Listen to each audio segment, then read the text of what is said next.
What's up, YouTube? What's up, world? It's your boy, Mr. Indica here, aka Keon True Watson here, back with another review video for your viewing pleasures. I'm sorry if you guys can't really see me like that. Um, trying to get this light to where you can see me. Yeah, it's just not gonna work. It's not gonna work that way. Anyway, I'm here to talk about Impact Wrestling for May the 31st, 2016. Give you my thoughts. Don't forget, later on tonight, I'm going to upload my Raw review, and this Impact review is going to come along with it as well. So make sure you got two videos, two of my first videos on YouTube. So please make sure you support. I'm going to have a link I'm going to have links on my Twitter account and stuff. I'm going to try to put on my Facebook as well, but if that don't work out, then I just have it on my Twitter account and stuff. So make sure you follow me, subscribe and stuff. Give me your thoughts on stuff about Impact tonight and stuff. And I gotta say, man, TNA has been putting on very good, consistently good wrestling show for the last couple months or so now. And I'm telling you, my interest and my intrigue with TNA has really picked back up and stuff. I know before, I say maybe late last year, it was up and down, but I still stayed around because like things can get better. They were going through a transformation change. Basically, they were going through, they were going through the stuff with Destination America, and then they were going through the stuff trying to find a new network. So my interest level was really down and stuff, and now it's like they're getting back on track. It seems like Pop TV is going to be their permanent home for a while, which I have no problem with as long as Pop really supports the product like they're supposed to, promotes the product like they're supposed to, and stuff. Because, like I said, in this day and age, promotion is everything. Promoting is everything. You have to promote, you have to market, you have to strategize. I want TNA back on the map again, man. I want TNA to get back to doing house shows again. I want TNA to get back to doing pay-per-views more often and stuff. I really want TNA to get back into where it was at one point and stuff, But this time do it a lot smarter. And I think with Pop they can do that and stuff. They can build a fan base. Well, they got a fan base, but they can build an even bigger fan base than before.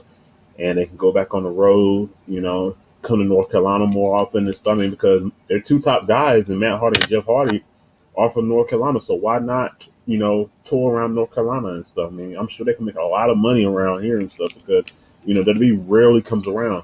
So TNA has to hit the markets that WWE don't hit, like the country and stuff. And I feel like that's been TNA's market now for a while, now the country and stuff. So they really have to hit the market that WWE don't hit and stuff. But anyway, let's get into this Impact review and stuff, man. Let's get into it. The show opens up with Mike Bennett and Maria coming out and stuff. Uh, Mike said he and Maria didn't hear from Dixie about putting them in charge of Impact. EC3 comes out and reveals himself as being in charge tonight. He told Ben that at Summerverse they will be competing against each other. EC3 said he was giving Mike the night off from wrestling. EC3 told Mike that tonight he will have Bennett clean toilets tonight. And I was like, wow, this is. I was like, whoa, they're pulling the old Ric Flair, Eric Bischoff from WCW and stuff. Well, when Ric Flair became president of WCW and stuff, he had Eric, going around cleaning up toilets and stuff and doing all that other stuff, which is pretty funny and stuff. He treated Eric like a regular worker and stuff, a regular employee basically. So I was like, okay, this could be really funny, could be really good. EC3 then told Maria that Impact Wrestling Management is upset at Maria for putting her hands on Gail Kim.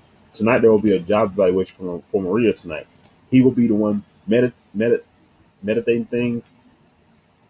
Looked like Ethan and Bennett were going to go at it, but Bennett left. Nice preview for tonight's show. So basically, I like the fact that there's consequences for Maria and Mike Bennett's action lately. You know how they've been playing up how Maria and Mike Bennett, are in good favors with management, with Billy Corgan and and stuff. So I like how the day is basically like a day of reckoning for those two.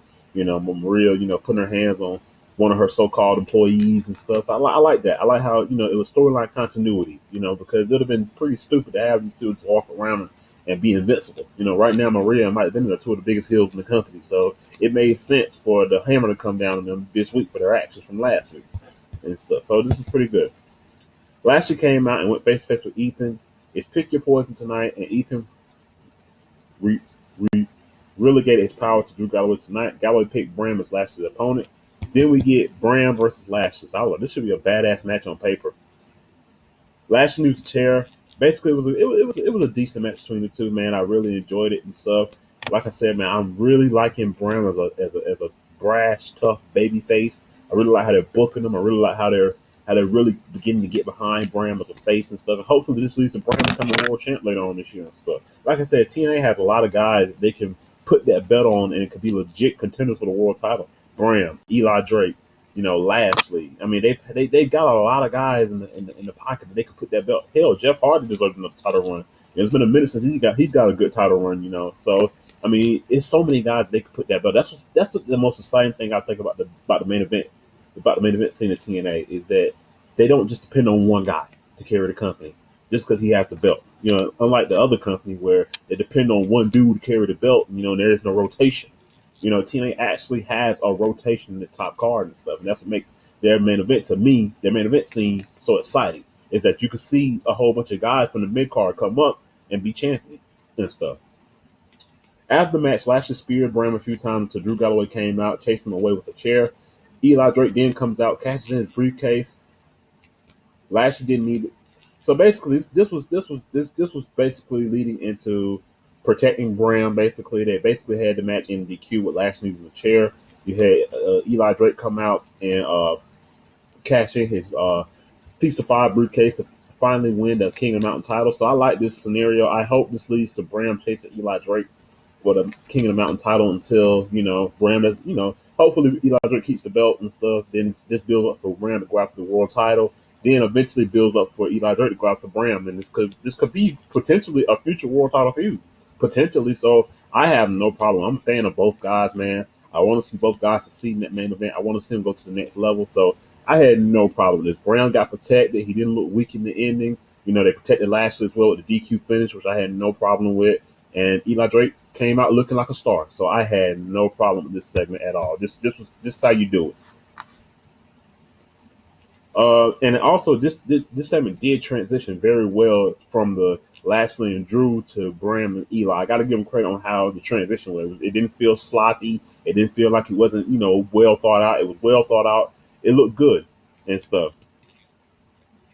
Eli Drake defeated Bram with the Book of Eli, knee into the clothesline to become the King of Mountain champion.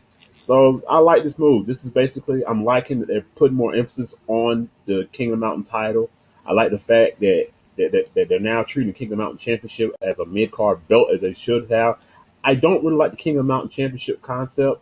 I kind of do because it gives the King of Mountain match each month on TV, but hopefully they might change to the television title again. I want them to change back to the television title. I feel like they really need a television title because since they're on television and they have these weekly pay-per-view like shows, they could easily have a TV title match, on those special shows like Hardcore Justice, Sacrifice, and stuff like that. But I like this move. It's a smart move. Eli Drake is the man. Like I said, he's consistently entertained me. I hope we get another Facts of Life segment with him, hosting the talk show and stuff. And hopefully this leads to more Bram and Eli feuding over the belt and stuff. Hopefully a match at Summerversary. They need to put matches on the card. Summerversary is shaping up to be a great card. It's certainly be better than last year. I'll tell you that much. Then we got the Bromans against Rockstar Spud and Tyrus. Before the match, it was announced that the winner would face the K for the tag titles at Slammiversary. Mike Bennett was appointed the special referee. I mean, it was an okay match, man. I'm not really a fan. Like I said, I made it very abundantly clear on my Twitter. I am not a fan of Spud or Tyrus. Like I said, I feel like Spud's just a waste of space on the roster. I feel like, Eric Young gone and Rude gone. Why isn't this guy gone? I mean, Jesus Christ, man. I mean, this dude, Rockstar Spud, man, he's just never been my cup of tea. He's always been very annoying to me, like a little fly. Tyrus, man, he seems like a cool guy on the outside, man, but it's like he's not that good in the ring, man, in my opinion. And it's just hard to get over that Brutus Clay aura with him, man. It's like this dude, if you would think this dude, look at him, you would think this dude would be dominant and look dominant in the ring, but he's just not my cup of tea, man, in the ring, man. Basically, I like how this built into a match for the K defending the tag team belts because the K hasn't been on television for the last 2 weeks. So I like how this is a build in for a world title match. I mean, I'm not a world title match, a tag team title match at Summerversary. Like I said, they need all the belts to be defended at Summerversary. This is the first pay per view of the year for TNA. They have to have all the belts on the line at Summerversary. No excuses. They have to and stuff. So I like how the Bromans won this match. Anybody but Spud and Tyrus. I like how the bromance runs. I'm a fan of the bromance, man. I like the bromance tag team. I really don't know what Raquel's going to bring to this team. Like I said, I think she's just there for eye candy, really. I don't think she's really going to help. I don't really think she's going to. I mean, the bromance really need her to get over. The bromance already over, so I mean, I'm not really a fan of Raquel. I seen a couple of her independent matches and stuff. She's not really good in the ring. She has a whole lot of work to do, man, before she gets. I don't know. I mean, she's. I mean, I don't know, man. I think she has a lot of work to do before she really gets to the point where she can wrestle on television. And I like how TNA's putting her in a manager role basically for right now until she gets better in the ring. I like how they're not just throwing her out there, making her debut as a wrestler and she's out there wrestling shitty matches. I like that. So basically, I had no problem with this. The bromance won. I had no problem. Spud and Tyrus don't get the shots. So I'm fine with this. And you kind of knew Spud and Tyrus would get shot because they're heels. So it wouldn't have made sense for the K to go up against Spud and Tyrus and stuff. It really wouldn't have. Backstage, Maria's on the phone with Billy Corgan talking about how EC3's in charge and how he's abusing power and stuff. EC3 comes up, hangs the phone up and stuff, and tell Maria that her job evaluation is next. So EC3 meets Maria in the ring. Maria is accompanied by Ali and Sienna until EC3 excuses them. Ethan called out Gail Kim, who said she won the match against Maria for some anniversary. Maria tried to get out of it, but Ethan made the match official for the review. EC3 then made a tag team match between Maria's girls and the team of Gail, Kim, and Jay. I like this team. Some verses begin to look better and better and better, man. I like how TNA is really building up this show. They have, this week they had 2 weeks to build up this show, so they're doing a really good job of making the show feel big, and some good matches on the card so far. Like I said, man, on Twitter, I don't understand why Jade is playing second fiddle to Gail Kim in this. I mean, I'm a big fan of Gail Kim. I love Gail Kim, but at the same time, I feel like Jade should be in this spot with Gail Kim backing her up because Jade is the TNA Knockout Champion. It was the other way around. Gail Kim was the Knockout Champion. I'm sure they wouldn't have Gail Kim playing second fiddle to Jade. That's what I'm saying about TNA. Sometimes with Gail Kim, I understand she's like the Bret Hart of the fucking women's division in TNA. But at the same time, man, you cannot keep putting her over your other knockouts because you can't build to the future with Gail Kim always standing there. Like she's like it's like you have to go through her to become. I mean, I don't really like that. I've always noticed that with TNA. I mean, Gail Kim was a phenomenal wrestler, man, no doubt about it. I'm a big fan of Gail Kim, but I never really liked how TNA always treats newer knockouts when it pertains to Gail. Like same thing with Taryn Terrell. Like when Taryn Terrell came in, who was the first one she feuded with?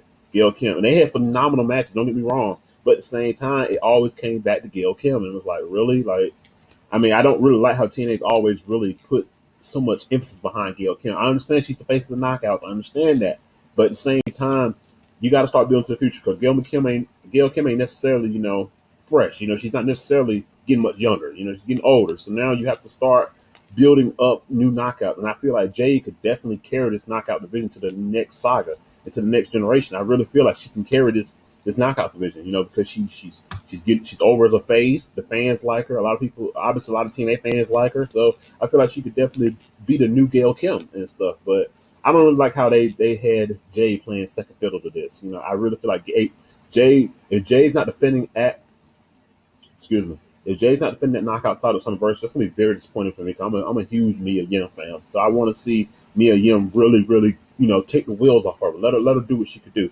They've shown it, but I feel like it should be Mia Yim defending against Sienna at Summerversary. That should be a match at Summerversary because they kind of have been feuding a little bit with Sienna coming in attacking her. So why not give Sienna a shot at the knockouts belt? She's dominated, Jay. So why not? But hopefully that gets announced for next week. I don't know what they're planning on doing, but hopefully Jay's on the card for Summerversary. Hopefully. But I hope all this really leads to Gail, Kim, and Jade at Mount Florida. And I kind of want Gail to go heel. So that way Gail will be like the heel, the jealous heel veteran, kind of like, oh, you come in here, that's what I want Gail to be. I kind of want Gail to be the heel going into some of Bound for Glory and stuff. After this whole Maria thing is over and they kind of get past Maria, which I don't think they are. I think they got bigger plans for Maria in the future, maybe. But hopefully, this leads to Gail, Kim, and Jay. It don't matter which way. Both faces, one heel, one face. It doesn't matter as long as all this leads to what we all want to see: Gail, Kim, and Jay on pay per view at Summer, not on Impact, on pay per view for Bound for Glory this year. Book it, please book it, TNA. But anyway,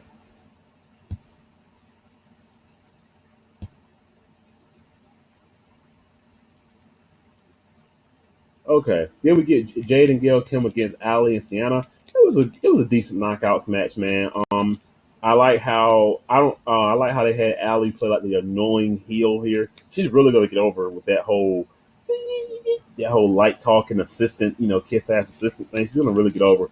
For those who don't know who Ali is Cherry Bomb. She's a very good wrestler in the independent circuit and stuff. I really wish they would let her show what she can do in the ring, but but in reality, she really is a strong wrestler. She really is a good wrestler. You couldn't tell from her character, but in reality, she's a damn good wrestler. So and hopefully she gets to show that, maybe on in the future when she gets past this whole Ali gimmick and stuff. But I like this. This is just this was a decent knockouts match. It's basically teasing you, showing you what the future girls can do. With Sienna, Sienna has really impressed me. Allison Kay has really impressed me. She's coming in. She's really adapted well. I feel like with some of the other knockouts and stuff. So I had no problem with this and stuff. But I just want this to lead to what I want to lead to. That's Jade and Gail Kim. They teased it, but let's get down to business. After Gail Kim, facing Maria at Summerversary, or they could do another thing where they have, Gail Kim join Maria, and have Gail and Maria up against Jade, which I would have no problem with. I think that'd be an awesome way to make Jade the new face of the Knockouts division. I would have no problem with that. But either way, man, let's hope this leads to Jade and Gail Kim at Mount Glory later on this year. After the match, Mike Bennett comes out, cuts a promo, talks about how him and Maria are stars, don't deserve the treatment they've gotten from E3 tonight and stuff. And then E3 comes out and tells Mike Bennett that he lied to him basically and said that tonight he's gonna face James Storm. So basically, it's Mike Bennett versus James Storm. After the distraction from Maria, James Storm gets rolled up after the match. The match is okay. Like I said, this is basically a typical TV match. It was I didn't like the finish. I'm gonna be real honest. I like Mike Bennett and I like Maria, but I don't like how in this match they had James Storm basically lose because of a slap from Maria. Like I don't like that. James Storm is a former TNA World Heavyweight Champion. He's one of the last originals alongside of Biss that's left in your company. And I feel like James Storm, he's been treated like shit since he's came back to TNA, to be honest with you. And I really don't like this. I really didn't like this finish. I didn't like how Storm was how he was booked in this match. I really didn't like it. I mean, like I said, I don't like how James Storm's becoming basically like the go-to guy for like when a babyface wants to get up on the heel and stuff. James Storm is thrown under the bus. I want James Storm in a better role than this. Hopefully this leads to Storm. Hopefully they got some plans for Storm, and hopefully it doesn't make like he made a bad decision coming back to his home. But right now it's not looking so well. Maybe he should have stayed where he NXT. Maybe I don't know. But it seems like after Rude left, it's like they really don't care about James Storm, and that's kind of messed up. He didn't have to come back to TNA. He could have stayed where he was at. This is coming from a diehard TNA fan. But at the same time, I don't like how James Storm is being utilized. I don't like it lately. He's been very underutilized lately. So hopefully they pick things up with James Storm, and hopefully this leads to Storm becoming a number one contender or something. Well, not this, but hopefully this leads to Storm having a better role. Maybe I don't know, but I just didn't. I didn't like this segment. This was one of the low points of the show to me. I really didn't like this segment. I didn't like how James Storm was booked in this segment. I didn't like how he looked coming out of it. Al Snow comes out and cuts a promo and talks about how a lot of people thank him for taking professional wrestling back, and how now things are going to change with him and the Tribal, with basically Basile Barat and Byron Dex. Both men talk about being judge, jury, and executor. Snow said he didn't need a weapon to beat Grado last week. Then they were interrupted by Shira and Grado. Eventually, Grado and Shira stormed the ring, but were taken out by Snow with a chair. I mean, I like this Tribal. I like this Tribal team with Barack and Dex. I like this team and stuff. I feel like they could be a good heel tag team, in the future. But I just wish they were feuding with better people than Grado and fucking Shira. Man, I can't stand Grado and Shira. I really can't. Grado and Shira are just two wastes of space. Both guys suck to me. I mean, it's just it's just oh man, it's just not good. I just don't like them feuding with Shira and Grado. Al Snow has been killer in his role though, as this bitter old man. He's been killer in his role, man. But this segment just didn't come off too well to me. I felt like this segment was very generic. I just didn't like the segment. Like I said, I mean, I'm not a fan of Grado and Shira. I'm just not, and I feel like they're bringing this feud down to what it could really be good if it was with two better guys, but I just didn't like this segment. This segment was not very good, in my opinion, and it really took the steam away from this feud. Because, I mean, this feud started off really well with Al Snow being the aggressive oh man, but now it's like it's where it's going. Grado and Shira are going to come out looking good, and maybe it's going to lead to a match of some verse with the Tribal versus Grado and Shira, which I don't want to see. I just don't want to see it. Then we get our main event, basically Drew Galloway and versus the Decay. Well, actually, it was an okay match, man, for Decay. It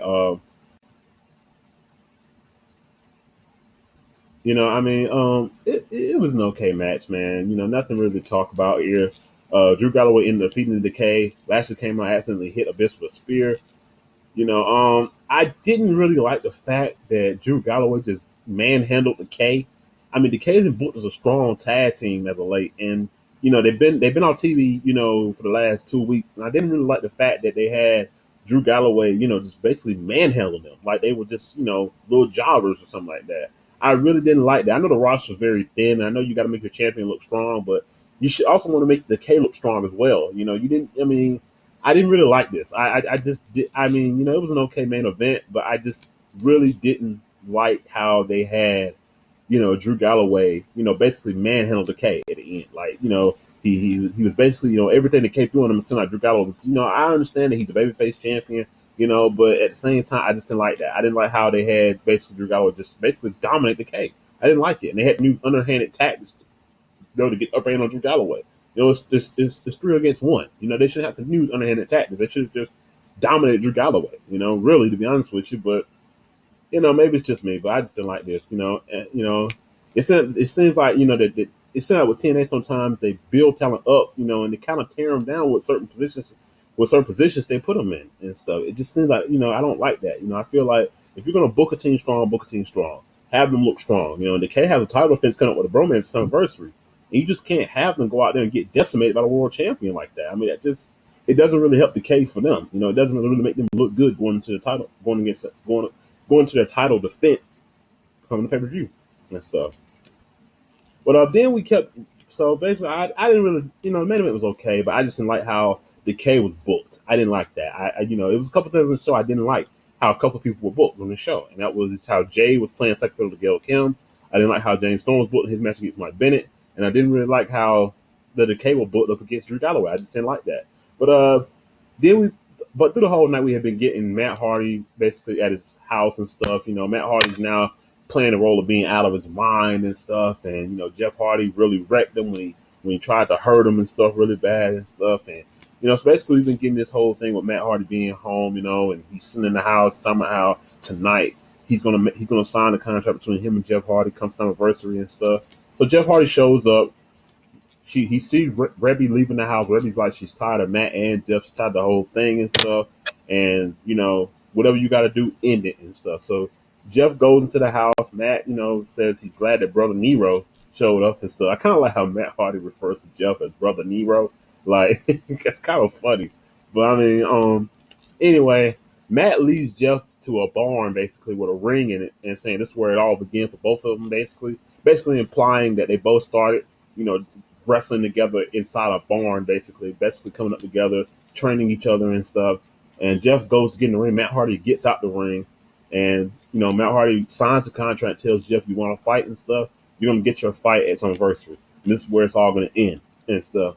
So basically, Reby comes back in with with her what you thought was Matt and Reby's baby, but it was a doll baby. She tells Jeff, throws the baby at Jeff and stuff. Jeff says, "What's wrong with you?" Matt Hardy looked like he took a bottle or something and crashed on the back of fucking Jeff's head. And basically Matt Hardy does a sick ass fucking side effect through a fucking not even a wrestler table. It's kind of like a regular wooden table. It looked like it hurt like hell though. I mean, I was like, damn, Jeff Hardy stays taking nasty spills, man. This dude, it seems like, it seems like this dude is wrestling it seems like with Jeff Hardy, man, it just seems like this guy is just, maybe he's knowing that his career is beginning to wind down, and it seems like he's beginning to become crazier and taking more crazier spots than he ever did. Like, it's like lately, him and TNA, he's just been taking some nasty spots as lately. From the spear to when Lashley speared him from the fucking ring steps to the fucking ring post, when he fucking did the fucking swanton off the fucking what's the face? I mean, he's just been taking some crazy ass spots, man. And that's why I respect Jeff Hardy so much, man. He puts everything on the line, man. You could tell this dude really loves what he does, man. You know, but when he get, man, I'm telling you, when he retires, man, the wrestling business is really gonna miss Jeff Hardy, man.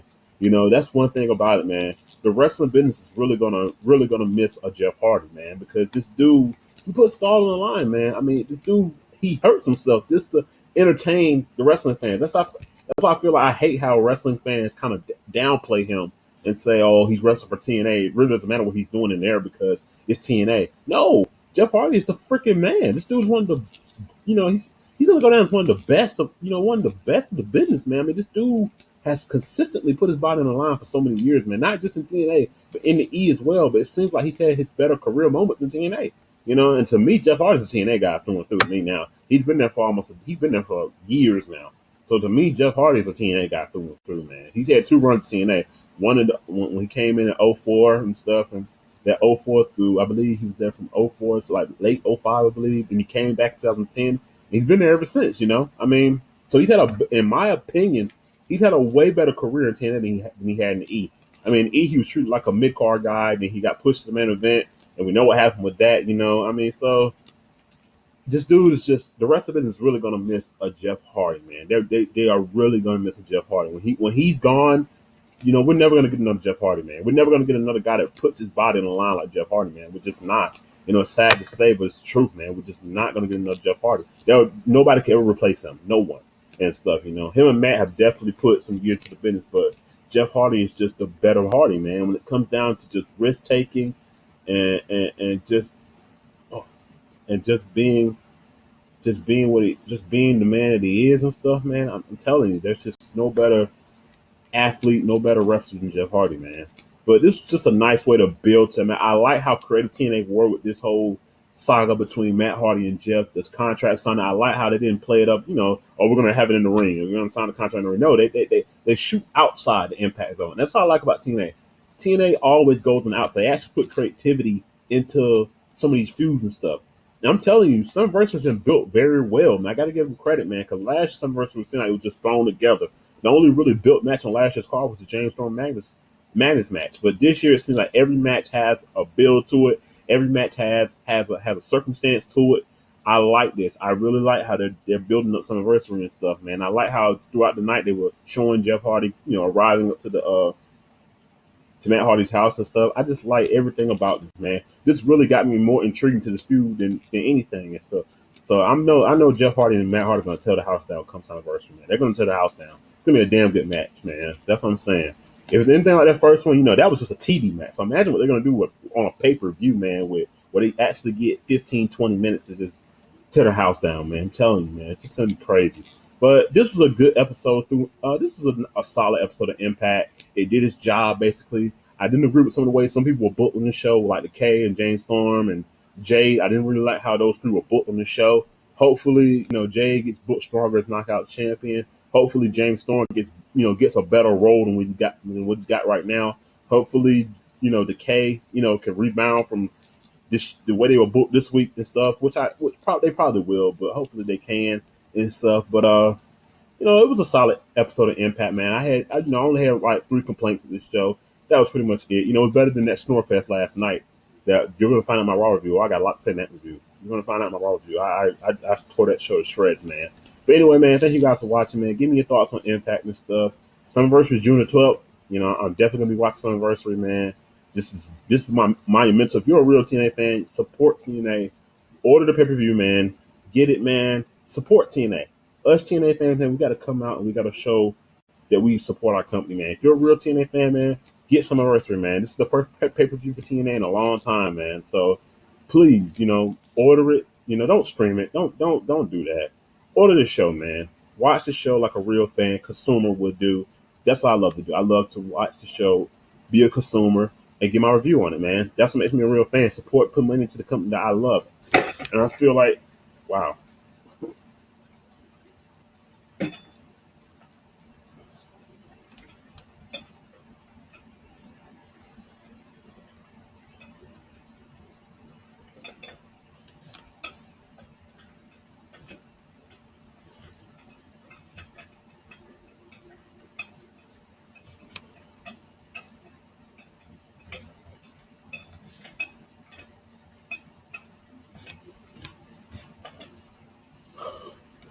Wow, that was a bot. Sorry about that. But anyway, like I said, man, order the show, man. Support your company, man. Do what you need to do and stuff. But anyway, thank you guys for watching. This is Trey Watson here. Peace.